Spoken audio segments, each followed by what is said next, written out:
Hello बच्चों, let's read the question. The question says the bond energy of H2 is 104.3 kilocalorie per mole. It means if N is equal to Avogadro number. तो आइए देखते हैं की concept क्या होगा।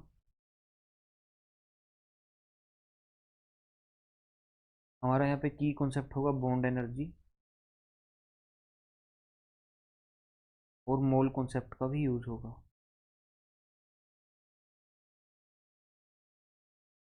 तो what is bond energy? Bond energy is the heat required or energy required to break bonds of one type between two particular atoms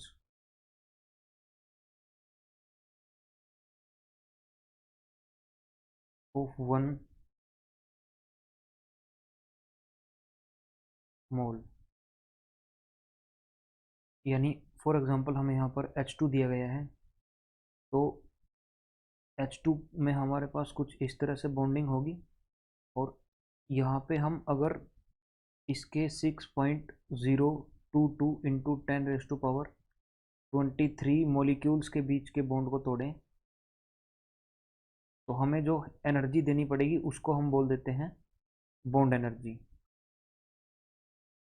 okay, तो यहाँ पे ऑप्शंस को देखते हैं। यहाँ पे हमें बोला गया है कि H2 के मॉलिक्यूल के लिए बॉन्ड एनर्जी हमारे पास 104.3 किलो कैलोरी यानी 104.3 किलो कैलोरी पर मोल यानी एक मोल के लिए है। For one mole 104.3 kilo calorie. तो एक मोल का हमारा मतलब होता है 6.022 इंटू 10⁻23। तो यहाँ पे हमें मॉलिक्यूल दिए गए हैं, सॉरी 6.022 इंटू 10⁻23 मॉलिक्यूल्स हैं हमारे पास यहाँ पे।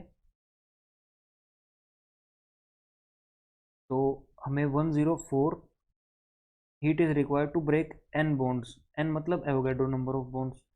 तो हमारे पास जितने हाइड्रोजन के मॉलिक्यूल होंगे उतने ही हमारे पास ये वाले बॉन्ड्स होंगे, यानी हमें n नंबर ऑफ बॉन्ड्स तोड़ने पड़ेंगे मॉलिक्यूल ऑफ H2। ये हमारी स्टेटमेंट एक्यूरेट है। 104.3 kilocalorie heat is required to break n molecules. n molecules मतलब again Avogadro number of molecules. तो हमें इतने ही तो मॉलिक्यूल्स के बॉन्ड तोड़ने पड़ेंगे और इतने ही हमारे पास बॉन्ड होंगे, यानी n मॉलिक्यूल्स होंगे हमारे पास। और जितने मॉलिक्यूल होंगे उतने ही हमारे पास बॉन्ड्स भी होंगे। तो हमारी ये स्टेटमेंट भी सही होगी। Molecule to two n atoms. तो हमारे पास अगर हम इस बॉन्ड को तोड़ देते हैं तो हमें यहाँ पे 2H मिल रहा है। अगर n मॉलिक्यूल्स के बॉन्ड को तोड़ेंगे तो हमें 2N मिलेगा। तो हमारा ये ऑप्शन भी सही होगा। Heat of formation of H atom, जो heat of formation of H atom होगी is equal to 1/2 of bond energy of HH। यानी यहाँ से हम H2 गैस से H बना रहे हैं तो हम इसको हीट ऑफ फॉर्मेशन भी बोल सकते हैं, हीट ऑफ फॉर्मेशन। और हीट ऑफ फॉर्मेशन हमारी एक हाइड्रोजन एटम के लिए होगी, क्योंकि यहाँ पे हमारे दो बन रहे हैं हाइड्रोजन एटम। तो जो हमारी एनर्जी रिलीज होगी उसको हम 2 से डिवाइड कर देंगे, यानी हमारे पास यहाँ पे बॉन्ड एनर्जी रिलीज हो रही है तो इसको 2 से डिवाइड कर देंगे तो enthalpy of formation of hydrogen atom आ जाएगी हमारे पास। ओके, तो option D would be the correct option to this question. Hope you understand it well. Best of luck.